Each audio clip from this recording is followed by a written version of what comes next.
Rafa Rius, buenos días. Buenos días, Manolo y nuestra audiencia. Aquí hemos venido para contarles, como decía al principio de aquella canción de la Nova Trova cubana, que nosotros ni somos cubanos ni nos dedicamos a eso de la trova. Vamos a contarle cualquier otra cosa más prosaica, ¿no? Por Sí, pero ejemplo, también podríamos hacerlo en plan un poco teatral, ¿no? Porque el primer tema se las trae y se lo merece, ¿no? sí, ha llegado la primavera electoral. Como al Corte Inglés la moda, va para aquí en la Aquí ha primavera. llegado la primavera electoral. Pues muy Yo bien. la había planteado como si esto fuera el gran circo electoral, ¿no? Señores y señores, pasen y vean el mayor espectáculo del mundo. En 3 meses, 3 elecciones. ¿Quién da más? Podríamos también plantearlo así. Pues plantéalo como quieras, pero vamos a ello. A ver, Pues eso, que nos espera una primavera electoral. Vascas, catalanas y europeas. 3 campañas seguidas en abril, mayo y junio, con múltiples derivadas y con múltiples claves para la estabilidad del gobierno, ¿no? Porque no habría que olvidar que, aunque son autonómicas, pero Cataluña y Euskadi han sido siempre dos actores fundamentales en la política española y actualmente dos socios fundamentales para la composición del actual gobierno. Y bueno, pues por lo demás seguimos más o menos como siempre, ¿no? La inestabilidad, la incertidumbre, los golpes de efecto, los cambios de guión, pues se han adueñado por completo de la política española y no parece que la tendencia vaya a cambiar, ¿no? Pasadas las elecciones gallegas, pues los partidos ya miraban al País Vasco para una nueva batalla electoral con unas particularidades muy concretas y luego a las europeas con derivadas de calado más internacional, ¿no? Pero también con una clara lectura nacional. Pero en medio se han colado unas elecciones inesperadas en Cataluña, que son siempre trascendentales para la política nacional y bastante convulsas, ¿no? Y su onda expansiva pues va a alcanzar, según todas las previsiones, a la política y la estabilidad del gobierno de España. Y bueno, y con una primera consecuencia antes de las elecciones que ya ha tenido, ¿no? La convocatoria. Y es que el Ejecutivo de Pedro Sánchez ha renunciado a presentar los presupuestos generales de este año y según dicen ellos ya están trabajando para los de 2025. Y bueno, y por si faltaba poco, todo ello en medio de la tramitación parlamentaria de la ley de amnistía que ahora ha pasado al Senado dominado por el PP y que bueno, que va a ralentizarla mucho según está pasando, vamos. Así que el calendario es complejo y desde luego las elecciones catalanas han pillado a muchos partidos fuera de juego y con el pie cambiado, con estrategias que ahora deben calcular en pocas semanas. Porque las fechas resultan agotadoras.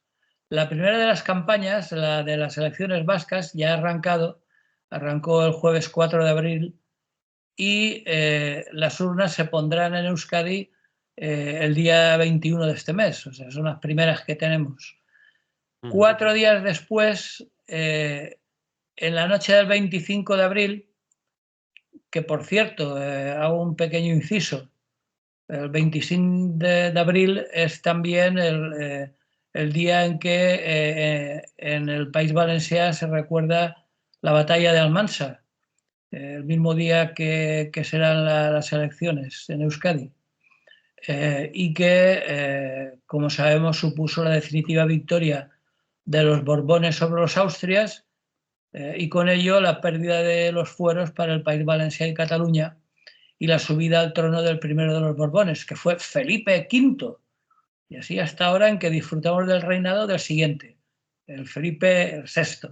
Bueno, dicho este pequeño paréntesis, ese día los partidos catalanes darán el pistoletazo de salida a su campaña electoral, en plena resaca de las vascas y seguro que en medio de la negociación de pactos para definir al nuevo lehendakari, y por lo tanto, después de esta campaña, las elecciones catalanas están convocadas para el 12 de mayo. Y hay muy poca gente que dude que del resultado en Cataluña dependerá en buena parte el futuro inmediato de la política española. Y bueno, sin descanso para los partidos que, como decía, combinarán sus estrategias en dos comunidades muy decisivas, pues tan solo 12 días después de las elecciones catalanas y en plena negociación para determinar quién será el nuevo presidente, como recordemos que están por medio el PSC, que fue el último ganador, el Partido Socialista de Cataluña, con el señor Illa. Sí, señor. Y después Junts per Cat, que todavía no sabe si podrá contar con Puigdemont o no, y Esquerra Republicana, pues tendremos la locura electoral de las últimas, que serán las europeas, ¿no? Para rematar esto que llamamos la primavera de las urnas. Sí. Así que, bueno. Y Junts añade además también la amenaza, advertencia o simple declaración del señor Puigdemont, que dice que si no es presidente después de estas elecciones en Cataluña, él deja la política y se retira. Es decir, que tampoco es cualquier cosa la declaración que ha hecho. No sabemos, algunos lo toman como amenaza, otros ya lo dan por dicho, ya le han dicho pues adiós, porque vas a perder. En fin, unas declaraciones. Hombre, yo lo veo más por un órdago, es decir, porque no es la primera vez. Sabemos que Junts per Cat desde hace ya bastantes meses está utilizando la estrategia de chantaje. Primero para formar gobierno, ahora para la ley de amnistía y bueno, hay que ponerlo entre paréntesis, no es de descartar porque después de tantos años en Waterloo, pues no hay que descartar que para él Waterloo, como para Napoleón en su día, pues haya sido la derrota definitiva, ¿no? Pero bueno, en principio yo lo pondría entre paréntesis. Bien. Entonces, bueno, pues eso, las últimas serán las europeas, que serán el 9 de junio, y bueno, pues eso, los partidos están preparando sus máquinas electorales, que se llama, para los agobiantes próximos 3 meses, en los que además de las elecciones hay otros asuntos que se llevan coleando, ¿no? Por ejemplo, el caso Koldo, que afecta, por supuesto, al PSOE. También han intentado meter por medio a la mujer de Pedro Sánchez. Y por el otro lado, la investigación por el presunto fraude fiscal.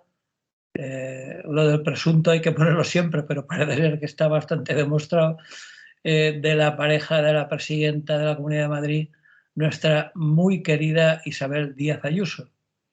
Y bueno, y por supuesto todo ello en medio del y tú más y de los insultos continuos entre partidos, en fin, lo que nos caracteriza la política parlamentaria actual. Dicen en ese sentido, Rafa, por hacer más paréntesis, que han bajado un poco el tono, que últimamente se les ve un poco más tranquilitos en el nivel de insultos y de vociferio que tenían montado. Eso al menos han dicho algunos de los opinadores y de gente que observa los debates parlamentarios, que bueno, que sí, que siguen diciéndose de todo, pero ya que han bajado un poco el tono. No sé si... Han habido voces muy autorizadas, tanto en la política como en los expolíticos, como en la prensa, que levantaron la voz para denunciar que se estaban pasando 3 pueblos, ¿no? Pero yo me temo, como soy así de mal pensado, que está más en función de esos intereses electorales inmediatos que de que realmente lo sientan y lo piensen así, ¿no? Pero bueno, el caso es que han rebajado un poco el tono y bienvenido sea esa rebaja, ¿no? Entonces, bueno, lo más importante de las dos primeras, es decir, de las vascas y las catalanas, es que sus puntos fuertes coinciden en que van a ser los duelos nacionalistas, ¿no? Que celebrarán por una parte Esquerra Republicana y Junts en Cataluña y por la parte vasca el PNV y H. Bildu. Entonces, bueno, son de muy distinta perspectiva porque en las catalanas hay un tercer convidado que es el Partido Socialista de Cataluña, que también puede cortar bastante el bacalao en función de los resultados, tanto para pactar con unos o con otros, mientras que en el caso de Euskadi el PNV y H. Bildu no parece que tengan un tercer competidor en discordia, porque el Partido Socialista en Euskadi no tiene la misma fuerza, al menos de momento, que tiene el Partido Socialista en Cataluña, ¿no? Sí, ahí se conforman con ser la llave que del gobierno a unos o a otros, es decir, que van a ser decisivos, fíjate, decisivos para formar un gobierno bien de derechas o bien de izquierdas, relativamente de derechas y relativamente de izquierdas, pero... Sí, no, eso parece que lo van a ser prácticamente con seguridad, Sí. porque se pronostica un empate técnico entre el PNV y H. Bildu, que ha tenido un crecimiento muy importante desde las últimas. Pero bueno, en cualquier caso, no se planteará el formar gobierno como puede pasar en Cataluña, incluso, ¿no? Si vuelve a ganar como en las anteriores. Entonces, bueno, lo que sí que está claro es que aunque los procesos electorales son muy diversos, sean en la comunidad que sean, lo que está claro es que está todo muy interrelacionado, ¿no? Porque así como las elecciones gallegas dieron un cierto espaldarazo al liderazgo de Alberto Núñez Feijóo y paralelamente un claro debilitamiento para el PSOE gallego, incluso para el Nacional, y con Podemos y Sumar en claro descenso o incluso en proceso de desaparición, según algunos analistas, pues las elecciones vascas y catalanas serán claves para la estabilidad del gobierno de Sánchez, porque no hay que olvidar que todos los socios parlamentarios nacionalistas compiten entre sí y ahora en estas circunstancias y con las urnas por medio, su prioridad no es precisamente dar aire al gobierno de Pedro Sánchez, sino en principio competir y ganar en sus respectivas comunidades, ¿no? Así que, bueno, si hace tan solo unos días el gobierno formado por PSOE y Sumar apuntaba a que el acuerdo con Esquerra Republicana y Junts para la amnistía estaba encarrilando la negociación de los presupuestos generales, claves para la estabilidad de la legislatura, y ya hemos visto cómo ha acabado la cosa, con un aplazamiento, pues todo ha dado un giro de 180 grados tras la convocatoria catalana, ¿no? Es decir, ahora es mucho más imprevisible el futuro inmediato. Así que, bueno, las cosas del destino que decía aquel, ¿no? El gobierno confiaba en que la aprobación definitiva de la ley de amnistía significaría un paso significativo hacia la aprobación de las cuentas, pero al final la medida de gracia que, como hemos dicho, ahora ha pasado a su lenta tramitación al Senado, donde el PP va a poner todos los palos en las ruedas que pueda, pues de momento no van a poder contar con la ayuda de la aprobación de la ley de amnistía, que ni siquiera tiene una fecha más o menos aproximada para su aprobación definitiva. Así que, por lo tanto, solo ha supuesto la salida hacia la precampaña de las catalanas, algo que en principio nadie esperaba en estas fechas y que ha generado algo que ya lo hemos comentado en alguna ocasión, una sensación de campaña electoral permanente en este santo país que llaman España, ¿no? Bien, pues no nos queda más que esperar e ir viendo resultados.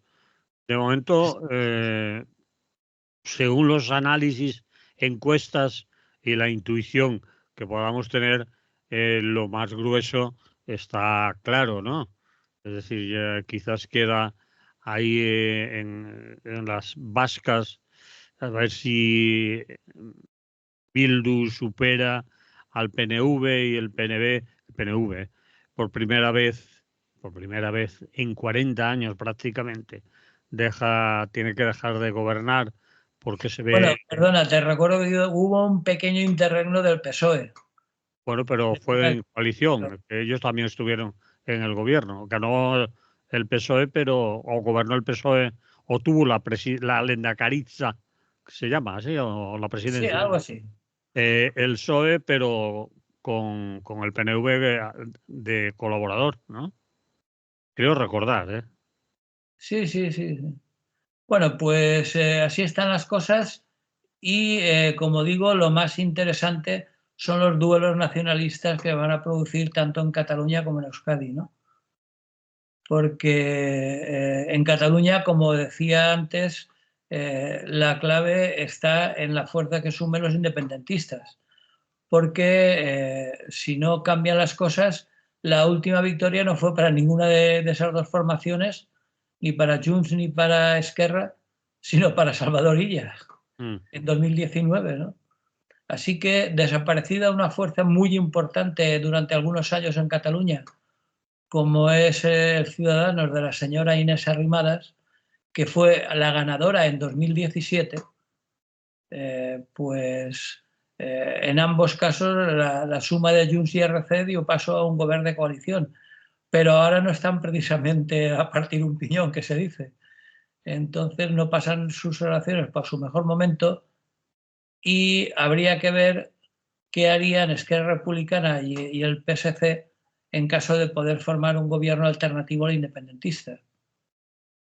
Como encima, como tú comentabas, está la incógnita de la retirada de Puigdemont, pues bueno, lo único que queda claro es que en Cataluña el duelo va a ser más que intenso. Y por lo que refiere al País Vasco, es lo que tú comentabas. Por primera vez en unas elecciones, EH Bildu le habla de tú a tú al PNV.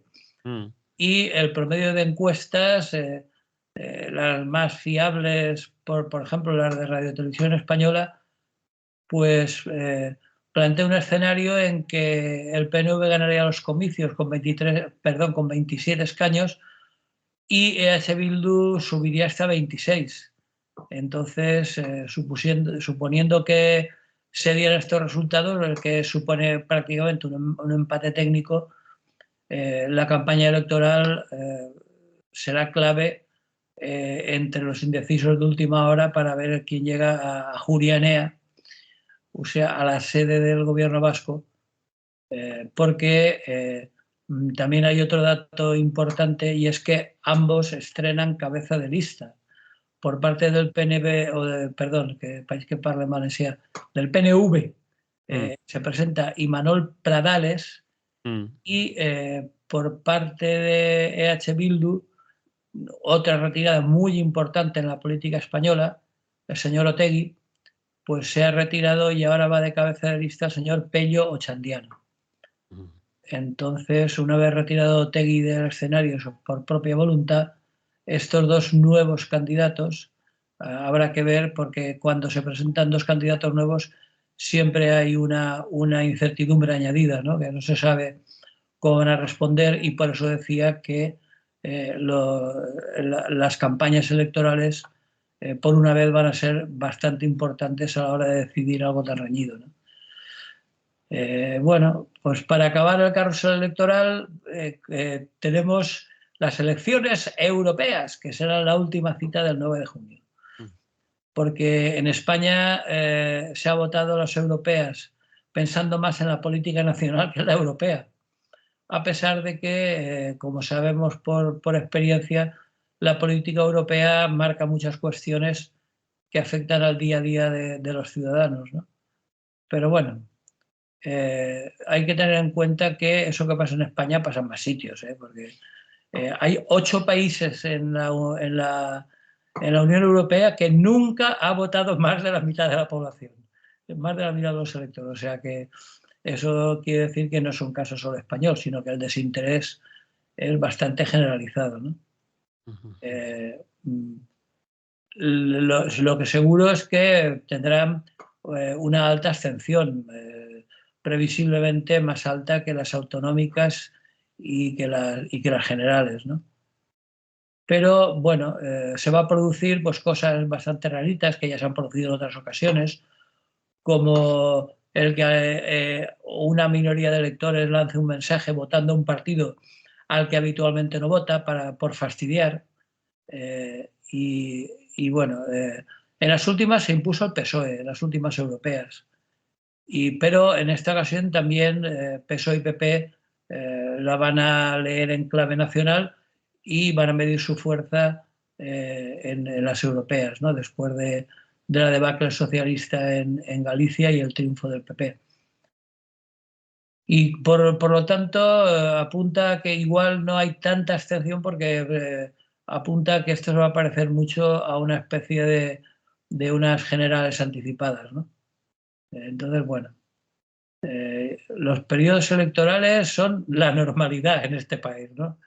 Y a este paso, las 3 elecciones juntas de esta primavera van a hacer que la política pues, no se acabe de tranquilizar nunca, ¿no? Y con lo cual, pues para acabar, mi reflexión sería que es muy probable que sigamos sin dedicar tiempo a lo importante y le dediquemos horas y más horas a lo accesorio, porque eso también es bastante normal en nuestra política, ¿no? Seguirán siendo imposibles los acuerdos entre partidos, seguirán los ataques con más o menos virulencia, pero bueno, nada que no conozcamos y que no hayamos visto antes. Lo único bueno que es de todo ello es que nos pilla en primavera, con los días más largos y las temperaturas más suaves. Algo es algo. Algo es algo.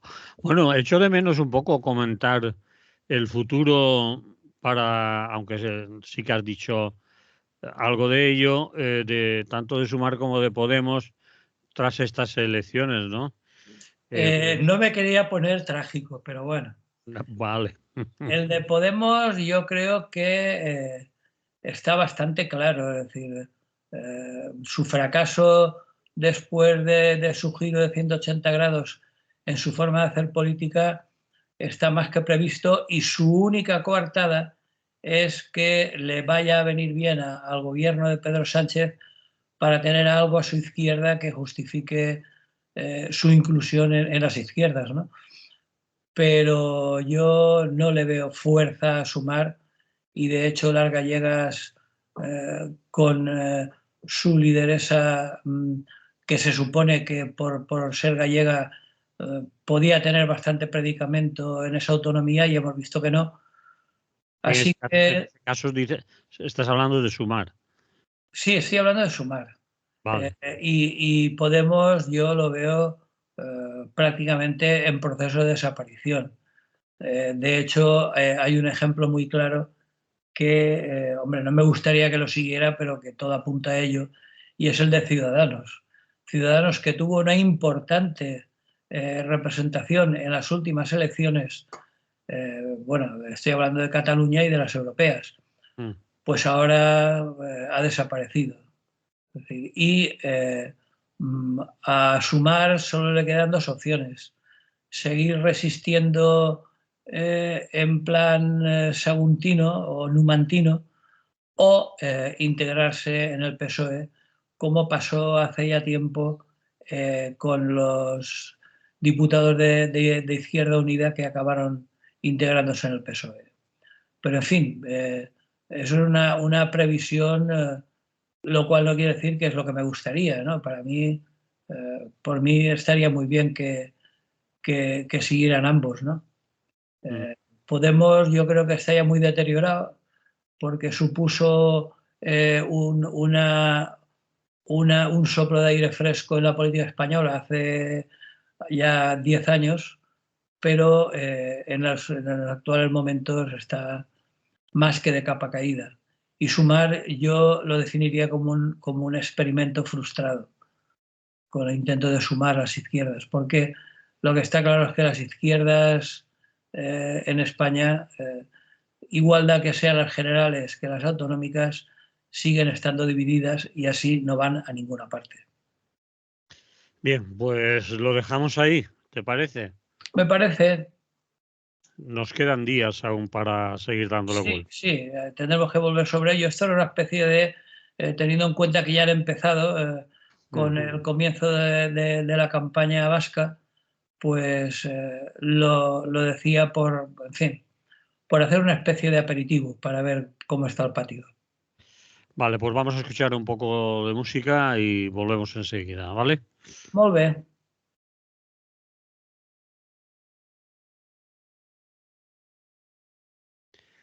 Seguimos en Es lo que hay con Rafa Rius y nos vamos lejos, a la India, la nueva potencia industrial y demográfica, dices. Hombre, demográfica, por supuesto, ya ha superado a China. Sí. Son ya cerca de 1.500 millones de habitantes. Bueno, pues eso, la India, que por cierto hay algunos que están intentando cambiarle el nombre ahora, que se llama Bharat, que Sí, Bharat era un dios de la mitología hindú. Bueno, pues de momento la India. Pues ese territorio al que quería llegar Colón cuando va y se tropieza con América. joder, también ¿Eh? aquel día llevaba un buen despiste o ya Sí, fumaba sí, algo. sí. Hombre, él no tenía la culpa. Él tenía claro lo más importante y es que la Tierra era redonda. Sí, Entonces, tenía claro que yendo hacia el oeste al final encontraría el este. Pero bueno, se chocó con América y bueno, pues bromas de color aparte, lo que está claro es que la India es la cuna de una de las civilizaciones más antiguas y más potentes del planeta y que ahora con su potencial de 1.500 millones de habitantes pues reivindica su papel en el concierto internacional de naciones que se llama.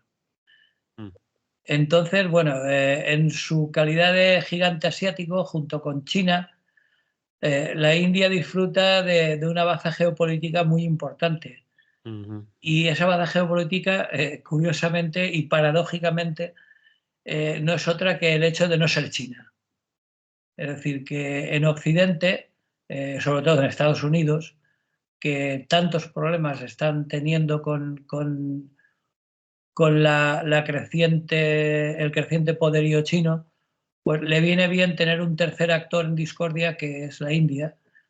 Y está claro que Occidente y especialmente Estados Unidos pues están apoyando a la India, ¿no? Entonces, el gobierno de Washington cuenta con el de Nueva Delhi para ejercer un papel de contrapeso económico y diplomático frente al auge del imperio chino. Así que, bueno, Occidente se ha vuelto muy comprensivo con India y ahora veremos por qué digo lo de muy comprensivo.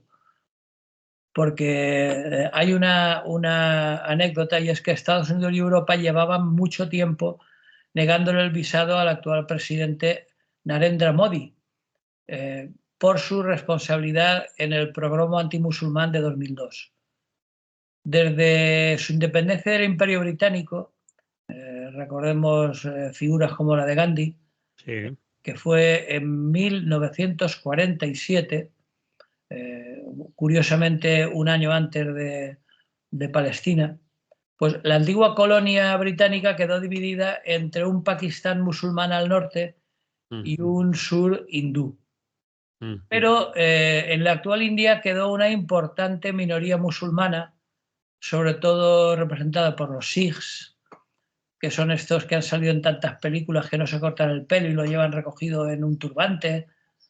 Bueno, pues esa religión sikh, que es una religión musulmana, situada sobre todo en la región de Cachemira, ya cerca del Himalaya, pues está en permanente conflicto con la mayoría hindú, que es la que suele acaparar los sucesivos gobiernos.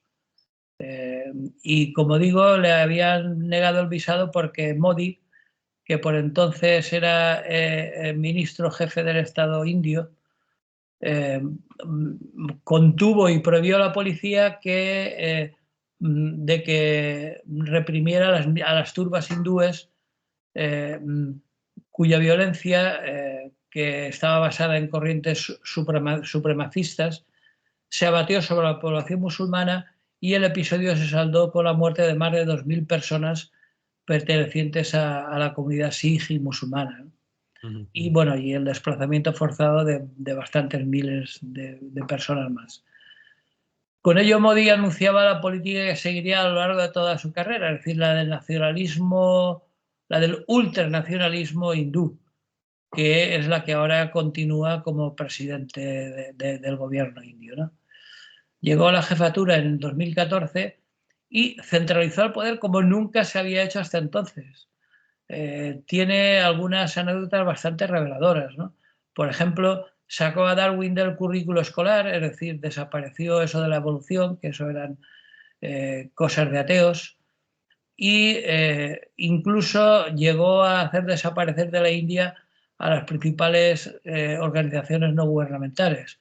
Por ejemplo, expulsó a Amnistía Internacional, expulsó a Greenpeace, a Oxfam, y se creó un culto a la personalidad de Modi, cuyas manifestaciones serían para causar terror si no fueran al mismo tiempo ridículas, ¿no? Hay una anécdota, por ejemplo, que es que hay un juego, un juego de estos de ordenador, donde es una aplicación para smartphone que se llama Namo, Narendra Modi en sus iniciales, y que incluye un juego en el cual el usuario gana puntos cada vez que aprueba las acciones del primer ministro. Toma ya. A ver, repite. Sí, que es un juego para smartphone que se llama Namo, la primera sílaba de Narendra Modi, que incluye un juego, y en ese juego el usuario gana puntos, es decir, gana el juego cada vez que aprueba las acciones del primer ministro. Cada vez que las aprueba. Sí, que habrá que marcar algunas casillas del juego, y si esas casillas implican que apruebas las decisiones que haya tomado del tipo que sea el primer ministro Modi, pues entonces ganas puntos. Bueno. Bien, el caso es que ya ahora más en serio, intelectuales y denunciantes y todo lo que tenga viso de oposición está siendo duramente reprimido. Y sobre todo sigue adelante con su política de exclusión total de los musulmanes, que, como decía al principio, son una importante minoría en India, sobre todo en el norte, pero que han sido totalmente marginados y perseguidos por los gobiernos de Modi desde hace 10 años que subió al poder. Pero bueno, el caso es que Modi no ha cambiado desde que es primer ministro, pero Occidente sí que lo ha hecho, porque les interesa, claro. Y entre los parlanchines mediáticos del orden dominante en Occidente no dejan de aparecer especialistas en la India. Sí. Un país que pasa por ser, según Modi, la mayor de las democracias.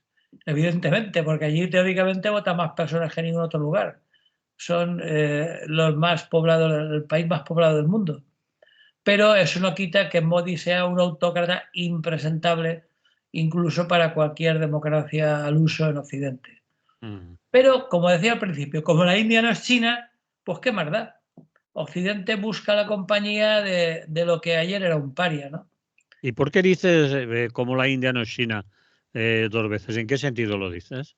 Pues que la China es un adversario y Occidente necesita un contrapeso en Asia que compense el poder de China. Y como a la India también le interesa estar a buenas con los países occidentales, entre los cuales, por supuesto, se encuentra Estados Unidos y también, claro, la Unión Europea, pues entonces es una especie de ariete que tienen allí en el sur de Asia para contrapesar el poder de China, ¿no? Sí. Que da bastante miedo, sobre todo por cuestiones militares. Y bueno, pues últimamente hay datos bastante claros, simbólicos. Por ejemplo, Biden invitó a Modi a pronunciar un discurso ante el Congreso estadounidense, que es un honor reservado para muy pocos mandatarios. Un mes más tarde, el dirigente indio acompañó a Macron en el desfile del 14 de julio, que es la fiesta nacional francesa. En fin, que los problemas de visado han caído en el olvido porque les interesa. Y luego hay otra cosa muy interesante, lo digo por de la competencia con China, y es que en 2017 el gobierno de Nueva Delhi anunció junto con Japón la creación de un llamado Corredor de Crecimiento Asia-África, que unirá, y de hecho ya ha empezado, la costa oeste de la India, es decir, la parte que da a África, con África Oriental, por la Eso es parte este. una competencia, estoy pensando así, rápido se me ha ocurrido que es una competencia con la ruta de la seda, ¿no? Sí, sí, efectivamente. Como China está relanzando la ruta de la seda, Ujú. pues ellos han lanzado otro proyecto que llaman la Ruta de la Libertad y que, pues eso, aspira a competir con la nueva ruta de la seda china, ¿no? Mm. Bien, al mismo tiempo tampoco hay que dejar al margen el hecho de que la India es uno de los miembros fundadores de los BRICS. Sí, Recordemos los países estos emergentes, Brasil, China y Rusia, entre otros, y más tarde se añadió Sudáfrica, y que participa en una cosa que han montado que es la Organización de Cooperación de Shanghái, sí, que encarga la tentativa de algunas potencias, en especial China y Rusia, sí. de contrarrestar el orden internacional bajo la hegemonía estadounidense. De Es eso hemos decir, hablado alguna vez aquí en Radio Clara, concretamente Carlos Montouto nos ha hablado bastante de esa organización que está un poco, que es un tanto desconocida, ¿no, Rafa? no, Esa un tanto no, muy desconocida, muy desconocida.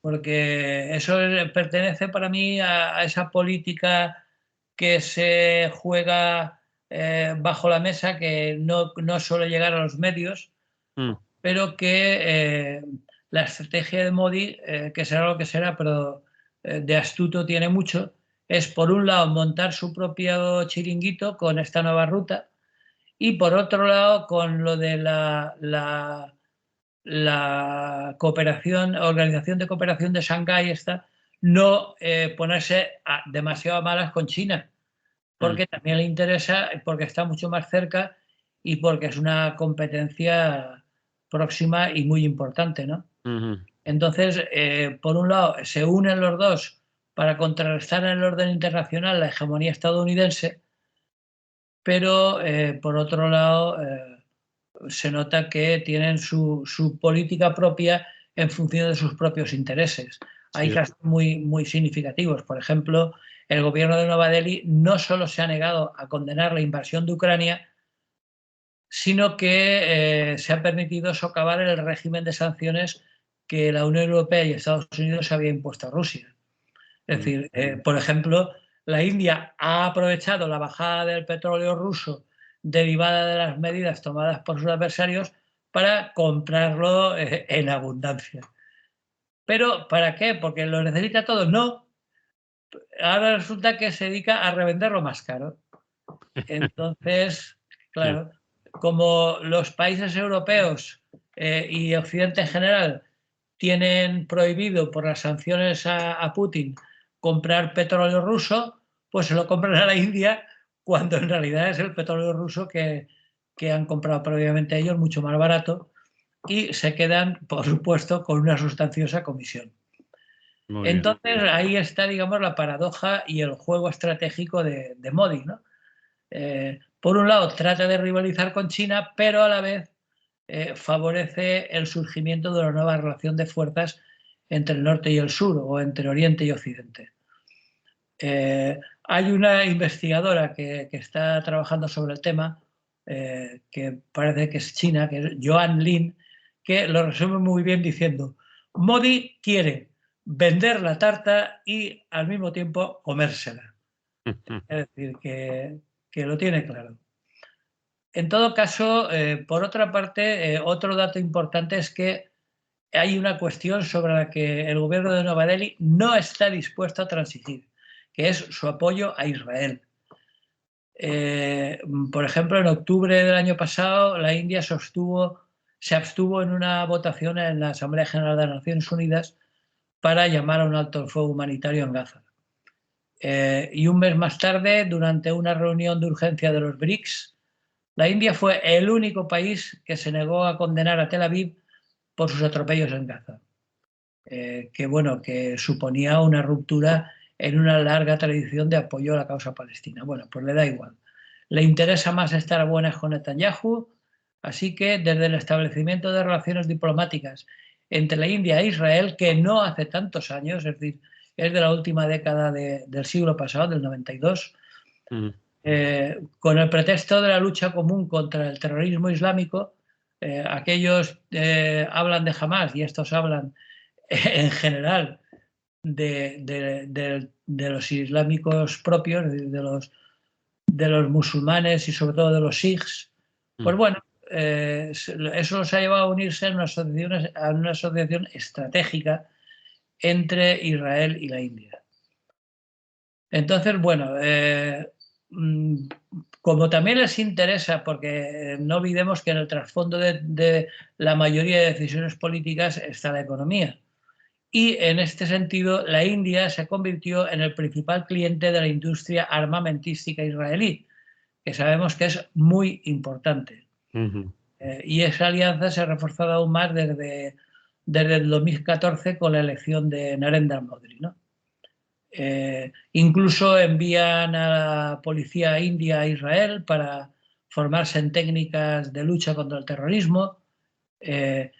El gobierno de Nueva Delhi está usando el programa de espionaje Pegasus, el famoso programa ese que también tuvo sus más y sus pesos por aquí, y incluso más recientemente han firmado acuerdos con Israel para enviar trabajadores indios que les sobran por encima de la cabeza dada su demografía, con el fin de sustituir a esos obreros palestinos mal pagados con los que el gobierno de Tel Aviv pues, preferiría no contar. Es decir, que están haciendo de esquiroles de los palestinos. Entonces, bueno, y yendo un poco al fondo del asunto, las raíces de esta alianza con Israel son todavía mucho más profundas y preocupantes, porque el proyecto político que encarna Modi promueve una forma de lo que él llama democracia étnica, similar a que Tel Aviv ha puesto en práctica con aquello de que es su tierra prometida y que solo los judíos tienen derecho a vivir allí con plenos poderes, vamos. Vale. Y bueno, ¿y todo esto con qué objetivo? Pues bueno, todo esto tiene que ver con algo que increíblemente sigue existiendo en la India, si no de manera explícita, sí implícita y evidente, que es el sistema de castas. Es decir, desde finales del siglo pasado parece que había desaparecido, pero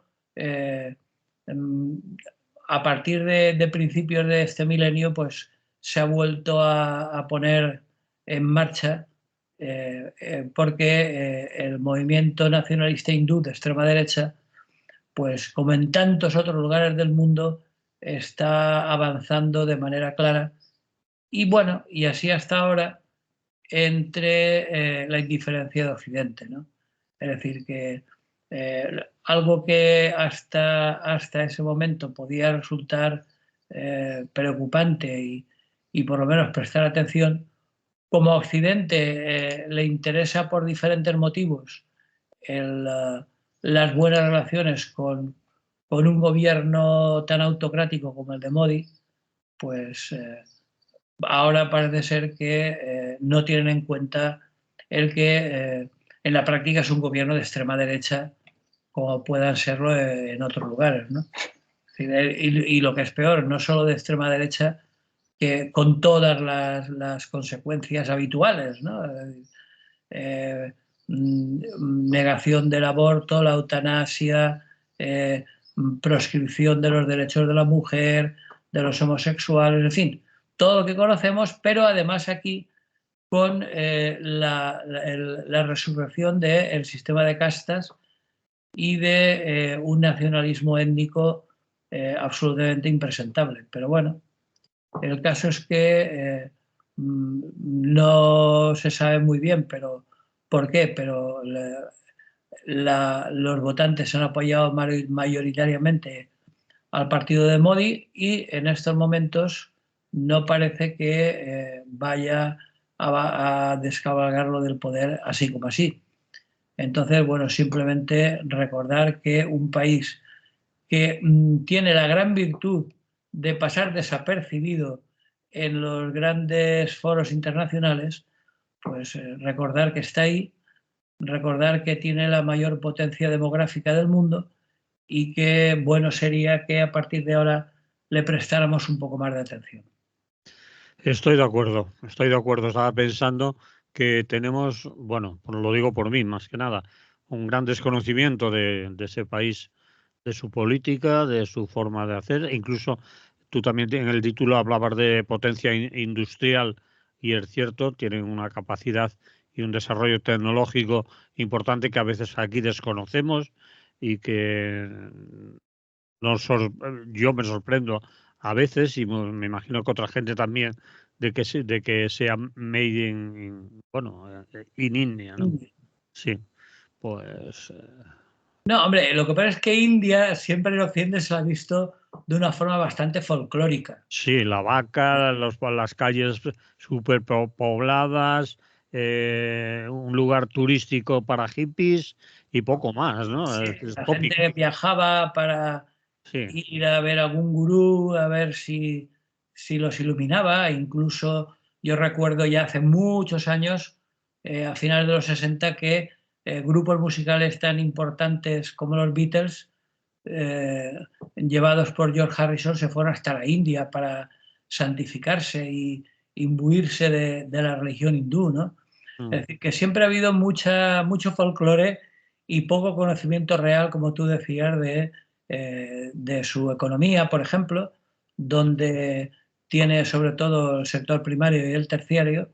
Es decir, es muy importante la agricultura en la India, pero también el secundario, que es la industria, y el terciario, que está empezando a ser parte importante de su Producto Interior Bruto, que es el turismo, ¿no? El sector terciario, donde bueno, sigue siendo un lugar, por otra parte, justificado, ¿no? Es decir, hay monumentos como el Taj Mahal y demás, ¿no? Que son realmente joyas de la historia de la humanidad, ¿no? Pero eso no nos debe hacer olvidar que, por otro lado, está el señor Modi con una política absolutamente fascista, por ser claros, ¿no? Entonces, y bueno, y sobre todo anti-musulmana, anti-Sikh, y cada vez se va a reforzar esto más. Entonces, simplemente recordar eso, prestemos un poco más de atención a la India porque nos podemos llevar más de una sorpresa y muchas de ellas desagradables. muy bien, pues lo dejamos aquí. Hasta Sí, estamos aquí. la semana que viene, seguiremos contando cosas. Muy bien. Vale, Rafa. Pues nada, salud y buen día. Salud.